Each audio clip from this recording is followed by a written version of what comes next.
চলে এসেছি ভেরিতে। আর ভেরিটা কত সুন্দর দেখো, চারিদিকের পরিবেশটা সুন্দর দেখতেই লাগছে, কিন্তু ছিল অনেক রোদ্দুর। তো যাই হোক, গরমও ছিল, হাওয়া দিচ্ছে না, দেখতেই পাচ্ছ গাছের পাতা নড়ছে না।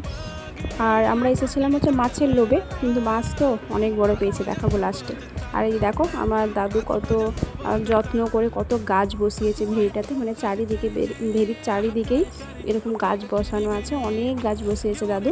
আর এখানে বেগুন গাছ টুকটুক করে, মানে ঘরে খাওয়ার মতো অনেক কিছু বসেছিল। শীতকালে আরও কিছু মাটিগুলো শুকিয়ে গেছে, মনে হয় জল দেবার প্রয়োজন দিয়েছে পরে। যাই হোক, দাদুর শরীরটা খুব একটা ভালো নেই, তার জন্য আসতে পারেনি দাদু এখন কদিন। আর এখানে টমেটো এখনও হচ্ছে, আর বেগুন গাছগুলো দেখো রোদ্দুরেতে কেমন হয়ে গেছে। তো যাই হোক, বেগুন তো এখনও হয়েছে, গাছ ভর্তি বেগুন আছে। আর আর ওইদিকে দুজন না মাছ ধরছে, চলো ওইদিকে কি করছে, কটা মাছ ধরেছে দেখে আসি। এই যে একজন উন্নয়ন বসে আছে, আর ওই একজন পাঞ্জাবি মাছ আর হচ্ছে না, মাছ যত সব ওইদিকে চলে গেছে। ওই যে পাঁচ ওইদিকে খাবি গেছে, কিন্তু এইদিকে একজন বসে আছে।